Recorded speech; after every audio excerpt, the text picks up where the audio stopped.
बिस्मिल्लाहिर्रहमानिर्रहीम। अस्सलाम वालेकुम। आज के न्यू टॉपिक के साथ आपके लिए वीडियो लेकर आए हैं। आज की वीडियो आपके लिए काफ़ी यूज़फुल होगी और काफ़ी हेल्पफुल होगी। टाइनी 11 आपने नाम सुना होगा। ये विंडो के लाइट वर्जन के लिए यूज़ होता है। इसको लोग इंस्टॉल करना पसंद करते हैं, ख़ुसूसन वो लोग जिनके पास लैपटॉप या पीसी ओल्ड जनरेशन या कम स्पेसिफिकेशन के होते हैं, जैसे जनरेशन 3 या 4। पहली बात तो ये है कि इन जनरेशन के लैपटॉप या पीसी में विंडो इंस्टॉल नहीं होती जो लेटेस्ट वाली है। उसके लिए स्पेसिफिकेशन काफ़ी बेटर होनी चाहिए। अगर कोई जुगाड़ करके इंस्टॉल कर भी लेते हैं, आपका पीसी या लैपटॉप लैग करता है। इन सब बातों को मद्देनज़र रखते हुए अक्सर लोग लाइट विंडो इंस्टॉल करते हैं, टाइनी उसको बोलते हैं। आज की वीडियो में हम बात करेंगे ये लाइट वेट विंडो क्या हमारे लिए सूटेबल है, हमारे पीसी के लिए, हमारे डाटा के लिए, क्योंकि ये माइक्रोसॉफ्ट की तरफ से ऑफिशियल लाइट वेट विंडो हमें नहीं दी जाती और ये थर्ड पार्टी जो डेवलपर हैं वही इसको डेवलप करते हैं।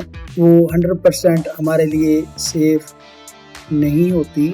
वो क्यों नहीं होती, इसकी वजाहत हम आगे चल के वीडियो में आपको देंगे। हमें अगर इंस्टॉल करना भी है विंडो 11 को, उसको लाइट वेट बनाना है तो हम खुद से उसको लाइट वेट बना सकते हैं। विंडो को इंस्टॉल करने के बाद हम विंडो 11 का मज़ा भी ले सकते हैं और उसको अपने पीसी के मुताबिक लाइट वेट भी बना सकते हैं, टाइनी 11 की तरह। ये आज की वीडियो में हम डिटेल से इस पर बात करेंगे। अगर आज की वीडियो आपको अच्छी लगे तो चैनल को सब्सक्राइब कीजिएगा, दोस्तों से शेयर कीजिएगा, वीडियो को लाइक कीजिएगा, कमेंट बॉक्स में कमेंट ज़रूर किया करें, अपने होने का एहसास दिलाया करें। अपने जहन में कोई आइडिया, कोई वीडियो रिक्वायर हो जिस टॉपिक पर, वो बताया करें। चलते हैं फिर आज की वीडियो की तरफ। आज के इस तज्ज़िये में हम इंटरनेट पर तेज़ी से वायरल होने वाले एक ज़बरदस्त ट्रेंड की बात करेंगे। अक्सर दिल चाहता है ना कि इन पुराने तीसरी या चौथी जनरेशन वाले Core i3 या Core i5 लैपटॉप्स पर बिल्कुल नया और चमकता दमकता ऑपरेटिंग सिस्टम चलाया जाए, लेकिन सबसे बड़ी रुकावट ये होती है कि नया सॉफ्टवेयर पुराने हार्डवेयर की जान निकाल लेता है। ताहम आजकल इंटरनेट पर एक ऐसा नया ट्रेंड और शॉर्टकट सामने आया है जो पुराने कंप्यूटर्स में नई जान डालने का बड़ा दावा कर रहा है। तो आइए मिलकर देखते हैं कि इस दावे में कितनी हकीकत है। ठीक है, चलें इसकी गहराई में चलते हैं। 4 गीगाबाइट्स, ये नंबर बज़ाहिर शायद कुछ खास ना लगे, लेकिन हकीकत यह है कि आम विंडोज़ 11 इतनी हैवी बनाई गई है कि ये महज बैकग्राउंड में खामोशी से चलने के लिए ही 4 GB रैम इस्तेमाल कर लेती है। अब जिन पुराने लैपटॉप्स में कुल मिलाकर होती ही 4 या 8 GB रैम है, उनके लिए तो ये एक बहुत बड़ी परेशानी बन जाती है, क्योंकि जब आधी रैम से विंडोज़ खुद ही पी जाएगी तो बाकी सॉफ्टवेयर बेचारे कहाँ चलेंगे। और इस बोझ की असल वजह ब्लोटवेयर है। माइक्रोसॉफ्ट ने इस नई विंडोज़ में इतनी सारी फालतू चीज़ें भर दी हैं, जैसे न्यूज़ विजेट्स, मौसम की अपडेट्स और बिल्ट इन गेम्स, जिनकी रोज़मर्रा इस्तेमाल में शायद बिल्कुल ज़रूरत नहीं होती। ये फालतू ऐप्स सिस्टम की ताकत को लगातार निचोड़ती रहती हैं और उसे सुस्त कर देती हैं। इस ब्लोटवेयर के साथ साथ एक और बहुत बड़ी रुकावट TPM 2.0 प्रोसेसर की शर्ट है। बस यही वो 2 बुनियादी वजूहात हैं जिनकी वजह से माइक्रोसॉफ्ट पुराने हार्डवेयर को नए सिस्टम पर चलने ही नहीं देता। लेकिन इंटरनेट की दुनिया में ऐसा हो ही नहीं सकता कि किसी मसले का हल ना निकले। आजकल एक जादुई हल बहुत ज्यादा वायरल हो रहा है, जिसे टाइनी 11 कहा जाता है।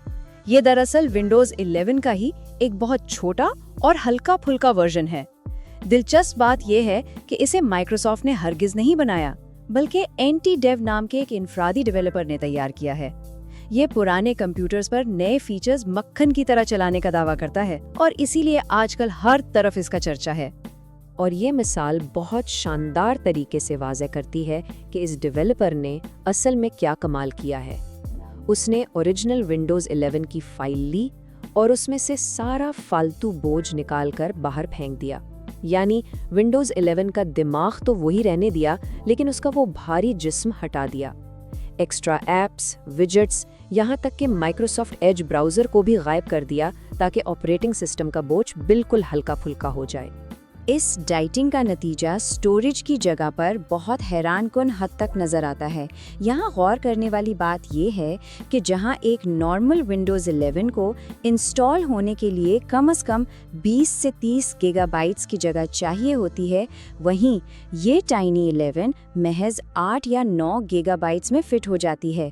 पुराने और छोटी हार्ड ड्राइव वाले कंप्यूटर्स के लिए तो ये एक बहुत बड़ी सहूलत महसूस होती है। और रैम के मामले में तो जैसे जादू ही हो जाता है। जैसा कि हमने अभी देखा था, असली विंडोज़ 11 तो 4 GB रैम अकेली ही इस्तेमाल कर लेती है, लेकिन टाइनी 11 हैरत अंगेज तौर पर सिर्फ 1 से 2 गीगाबाइट्स रैम पर बिल्कुल रॉकेट की तरह उड़ती है। इसीलिए तो ये पुराने हार्डवेयर के लिए एकदम परफेक्ट और कमाल का हल लगता है। लेकिन क्या ये वाकई हर लिहाज से परफेक्ट है? तो यहाँ सबसे अहम और गौर तलब बात ये आती है कि क्या इस सिस्टम पर बैंकिंग जैसी हसास चीज़ें की जा सकती हैं? क्या इस पर ज़रूरी अकाउंट्स या यूट्यूब चैनल्स महफूज हैं? सच्चाई ये है कि ये 100% महफूज बिल्कुल भी नहीं है। जब बात सिक्योरिटी और हिफाजत की आती है तो सारा जादू यहीं ख़त्म हो जाता है। ऐसा सिस्टम जिसके अंदर तक छेड़छाड़ की गई हो, उस पर अपने कीमती और हसास डेटा का भरोसा करना एक बहुत खतरनाक गलती साबित हो सकती है। आइए सिक्योरिटी के इन 3 बड़े खतरात पर एक नज़र डालते हैं जो ये साबित करते हैं कि इस मॉडिफाइड ऑपरेटिंग सिस्टम में कीमती डेटा महफूज क्यों नहीं है। पहला खतरा तो बिल्कुल वाज़ेह है, इसे एक थर्ड पार्टी डेवलपर ने मॉडिफाई किया है। इस बात का खतरा हर वक्त सर पर लटकता रहता है कि शायद सिस्टम में कोई ऐसा खुफिया रास्ता या बैकडोर छोड़ दिया गया हो जहां से डेटा चोरी हो सके। दूसरा बड़ा मसला ये है कि साइज छोटा करने की धुन में विंडोज़ की कई इंतहाई अहम डिफ़ॉल्ट सिक्योरिटी फाइल्स को जड़ से उड़ा दिया जाता है, जिससे कंप्यूटर वायरस के सामने बिल्कुल नहता और कमज़ोर पड़ जाता है। और तीसरा सबसे बड़ा नुकसान ये है कि इसमें विंडोज़ अपडेट का पूरा निज़ाम ही टूट जाता है, यानी माइक्रोसॉफ्ट जो हर महीने सिक्योरिटी अपडेट्स भेजता है वो तो इसमें इंस्टॉल ही नहीं हो पाते। तो जब इस मॉडिफाइड ऑपरेटिंग सिस्टम में इतने संगीन मसाइल छुपे हैं, तो आखिर पुराने कंप्यूटर्स को जिंदा रखने का महफूज रास्ता कौन सा है? जाहिर है हमें एक ऐसे अमली हल की ज़रूरत है जो कंप्यूटर को तेज़ भी रखे और सबसे बढ़कर कीमती डेटा को भी पूरी तरह महफूज रखे। आइए देखते हैं कि क्या ऑप्शंस मौजूद हैं। बेहतरीन और महफूज तरीन सिर्फ 2 ही रास्ते हैं। पहला रास्ता तो बहुत सीधा सा है कि विंडोज़ 10 का ही इस्तेमाल जारी रखा जाए। ये बहुत तेज़ है, मुकम्मल तौर पर ऑफिशियल है और सबसे अहम बात, डेटा के लिए 100% महफूज है। लेकिन अगर हर सूरत में वो नया इंटरफेस ही चाहिए तो दूसरा रास्ता रूफिस नामी सॉफ्टवेयर के जरिए ऑफिशियल विंडोज़ 11 इंस्टॉल करने का है। ये एक ऐसा महफूज मुतबादिल रास्ता है जहाँ सिक्योरिटी से बिल्कुल कोई समझौता नहीं करना पड़ता। चलें अब देखते हैं कि ये रूफस वाला तरीका काम कैसे करता है। ये तरीका हैरत अंगेज तौर पर आसान है। सबसे पहले तो माइक्रोसॉफ्ट की ऑफिशियल वेबसाइट से ओरिजिनल विंडोज़ 11 की फाइल डाउनलोड करनी है। इसके बाद इस मुफ्त रूफस सॉफ्टवेयर को इस्तेमाल करते हुए एक बूटेबल USB बनानी है। कमाल की बात यह है कि इस सॉफ्टवेयर के अंदर एक छोटा सा ऑप्शन होता है जो इंस्टॉलेशन के दौरान TPM 2.0 और रैम की इन सख्त पाबंदियों को चुपके से बाईपास कर देता है, और वो भी माइक्रोसॉफ्ट की किसी असली फाइल को नुकसान पहुंचाए बगैर। इस जबरदस्त तरीके का सबसे बड़ा फायदा ही ये है कि कंट्रोल किसी तीसरे अनजान शख्स के हाथ में नहीं जाता। माइक्रोसॉफ्ट की सारी असली फाइल्स बिल्कुल महफूज रहती हैं, एक भी सिक्योरिटी फाइल डिलीट नहीं होती है, जिसका मतलब है कि पर्सनल डेटा पूरे 100% महफूज रहता है। और हाँ, जहाँ तक इस ब्लोटवेयर का मसला है, तो इंस्टॉलेशन मुकम्मल होने के बाद बहुत आसानी से मैनुअल तरीके से फालतू ऐप्स को अनइंस्टॉल किया जा सकता है ताकि PC की स्पीड तेज रहे। तो इन सारी बातों के बाद टाइनी 11 की क्या हैसियत रह जाती है? इस तर्जिए से ये बात बिल्कुल साफ हो जाती है कि ये एक बहुत ही दिलचस्प तजुर्बा ज़रूर है, लेकिन ये सख्ती से सिर्फ और सिर्फ उन इजाफी या स्पेयर कंप्यूटर्स के लिए है जिन पर कोई पर्सनल, ज़रूरी या प्रोफेशनल डेटा ना रखा गया हो। अगर महज नए इंटरफेस से खेलना है या कोई ऐसा PC है जिसे सिर्फ आम सी ब्राउजिंग के लिए इस्तेमाल करना है जिसमें कोई हसास अकाउंट्स शामिल ना हो, तो वहाँ तक तो ये ठीक है।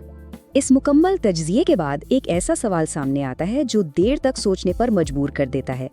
जब बात ज़ाती डेटा की हो, तो क्या महज एक ज़रा ज़्यादा खूबसूरत और तेज़ इंटरफेस पाने के लिए अपनी डिजिटल हिफाजत को इस कदर बड़े खतरे में डालना वाकई कोई समझदारी है? ये बात हमेशा जहन नशीन रहनी चाहिए कि डिजिटल दुनिया में रफ्तार और चमक दमक से कहीं ज़्यादा अहम सिक्योरिटी होती है।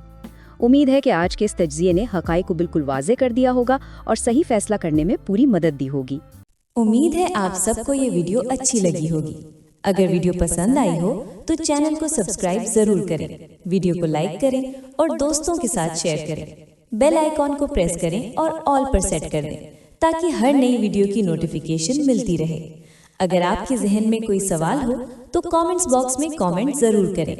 मिलते हैं किसी और वीडियो के साथ। अल्लाह हाफ़िज़।